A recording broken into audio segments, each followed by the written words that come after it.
God of War Ragnarok was released in November 2022, which is 4 years later to the release of God of War 2018.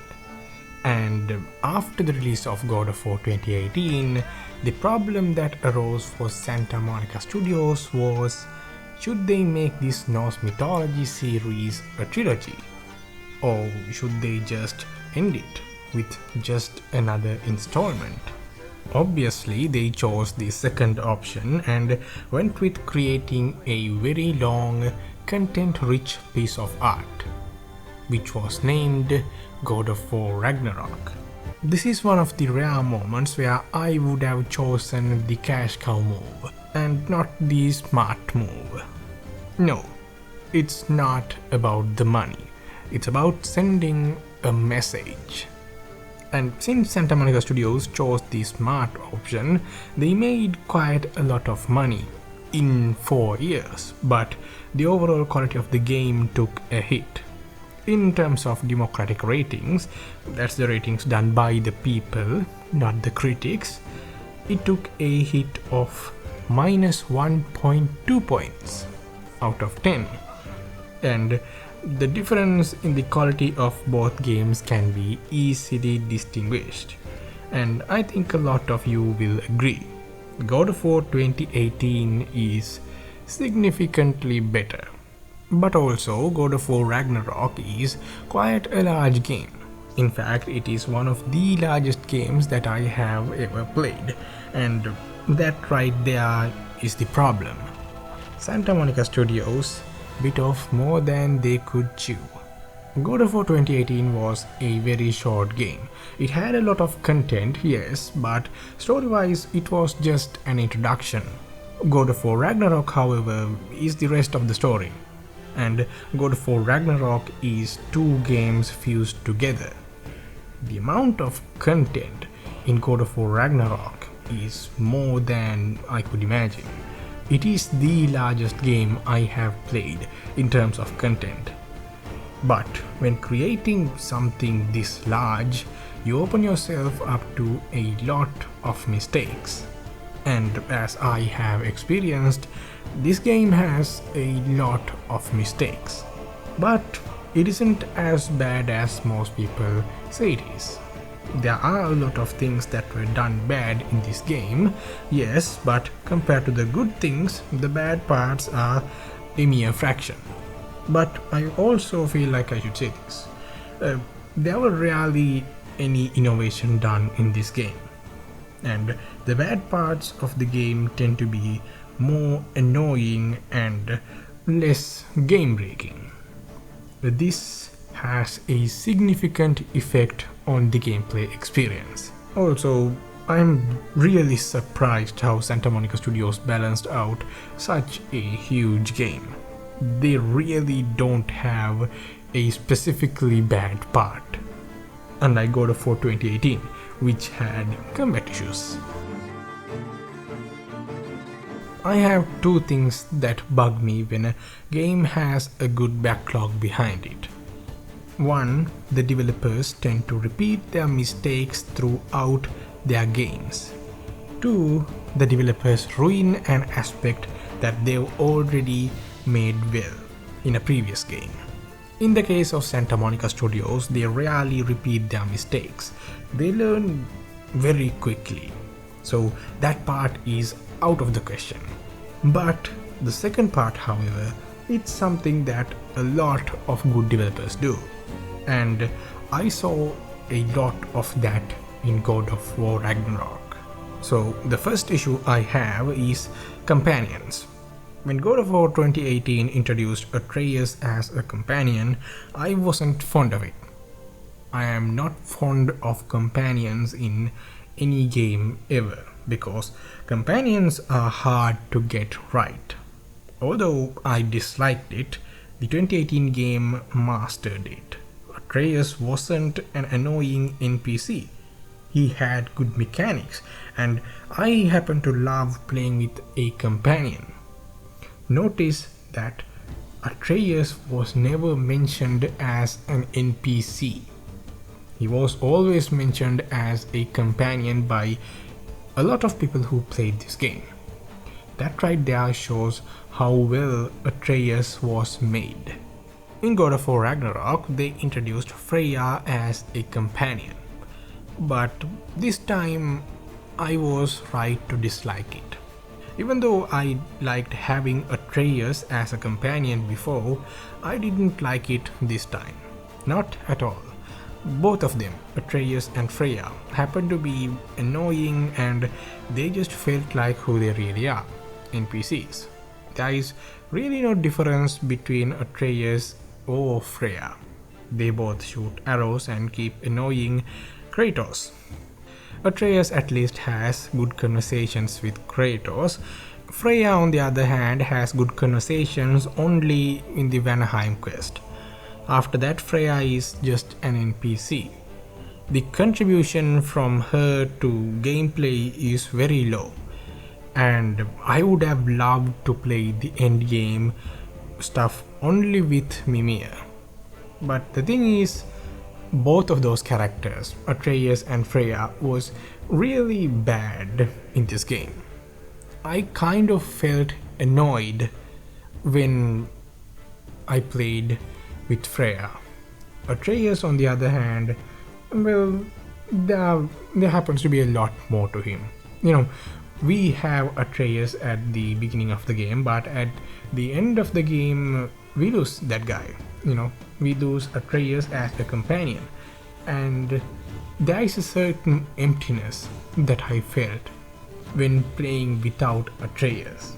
So Atreus isn't completely a bad companion. He really was well made, but he happens to have tiny bit of mistakes.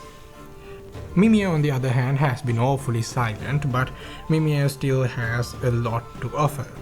Still would have been better if he had more stories to tell, but it is what it is. It was one of the best mechanics in the previous game. That is Santa Monica Studios' ingenious ingenuity at work. I really like that mechanic. I really don't see a lot of that mechanic in other games, and I miss it. Speaking of companions, another beautiful thing that was ruined in this game was puzzles. For some reason, the game thinks I am stupid. The puzzles are repetitive. There are no original puzzles that are important to the storyline, such as the Skull and Hearty puzzle and the time-changing Vanier magic puzzle. This is a huge downgrade, but personally couldn't care less about puzzles because companions can now solve it themselves. What's the point of having good puzzles when you can't solve them? So yeah, it's a huge problem. But I can't criticize the puzzles too much because, when Santa Monica Studios took out that feature, they put more back in. The puzzles might be bad, yes, but the amount of side quests in God of War Ragnarok is truly a lot. Back in 2018, we didn't have much to do as side quests, except fighting Valkyries, participating in Muspelheim trials, and surviving Ivaldi's workshop. In 2022, however, we have the Crater, the Raven's Tree, Travelers, and a lot more stuff.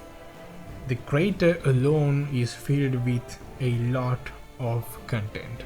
I really like it, and this is one of the reasons why I like this game. It really is worth the money and time you spend on it.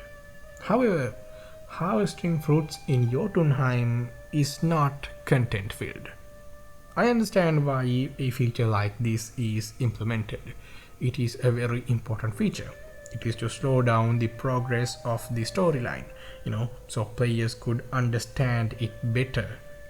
I think this is a new challenge faced by the developers, and if so, they faced it really well. Just not in Jotunheim. The part that they succeeded was in the Asgard wall climb. That part was really well made, no issues there. But Jotunheim really has some issues. In hindsight, I think that part was intentionally stretched out because Angrboda wanted to be a larger part of the story. If done intentionally, it's a really smart move. If not, it's a big mistake. Now that brings us to the problem from before, biting off more than you could chew.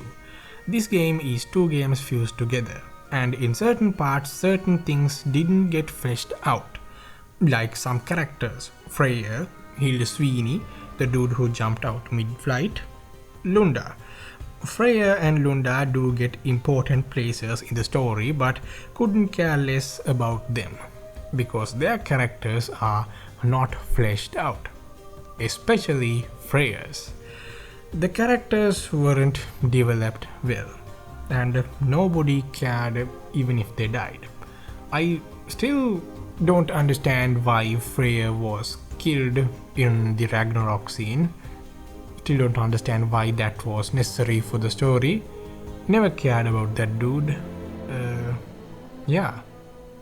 Basically a useless character. I don't know why the developers put him there. For some reason, I think the developers wanted the players to have some sort of empathy in that moment, but I sure didn't. The second segment of Biting Off More Than You Could Chew is sponsored by Atreus. Since 2018, Atreus was demoted to annoying NPC from a very good companion. The reason is very straightforward. They made Atreus a big part in the story. So much so that they had to make him a playable character. I don't have an issue with Atreus being playable. I have an issue with Atreus being a big part in the story but still not having a good skill tree or a weapon. This feels like a half measure or an afterthought to me. It's not just about the skill tree and the weapon. A lot of things when it comes to playing as Atreus feels incomplete. Also, I talked before how Santa Monica Studios tarnished things they mastered, and this happens to be the prime example for it. Traversal. In 2018, we were introduced to the Realm Temple, the best way of fast traveling in a game. Packed with art and animation, it made something dreadful and forgettable a beautiful experience. It was replaced with the mystical gates thing and yeah, it was just as boring as the rest of the games. Next issue is related to environmental design, but I'll keep it simple because it is very subjective. Midgard, Niflheim, World Tree. The most useful places that you spend a quarter of the time in. All three places use the same color palette, white and light blue. This is not a minor mistake and this is just poor development. Especially in the World Tree, I hated it. I hated that place just because of the color. Should have done better. But also, it's subjective. That being said, armors also do play a part in this. Characters had good armor in 2018. We had Ivaldi's Armor of the Deadly Mist. This armor or any of these armors pack a lot of personality. For some reason in 2022 we don't have that. The armors given at the beginning of the game is strong enough to last throughout the game, which basically kicks out exploring for armors out of the table. Even then, if you really wanted armors in this game, the armors really don't look that good. They look the same with different colors, like those Mortal Kombat games back in the 90s. But this is subjective. It is very subjective. I really love the look of the armors from the previous game rather than this game. But this is also quantity over quality. I get that armors are very hard to make and I get that a lot of them have to be reused. But yeah, I don't really feel like this is good quality stuff, especially because you did it way better in the previous game. Now comes the worst part, Ragnarok itself. From the get-go, Ragnarok had a certain feeling around it. It was a terrifying thing. It was the battle of the gods which will leave the 9 realms battered. But Santa Monica Studios failed to deliver it. God of War 2018 and God of War Ragnarok both had made this event such an important and a terrifying thing. But when this event played out, it was terrifying.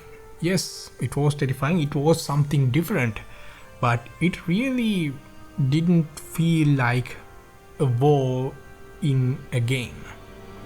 Now, I get that a lot of players expect this to be better than a certain war scene from a certain movie, but I expected this to be terrifying, awe-striking, and a bit different than every other war scene I have ever seen.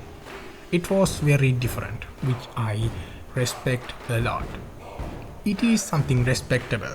Santa Monica Studios made a war scene unique. They made it terrifying, they made it dreadful, they made it hopeless, and I really felt like that when playing.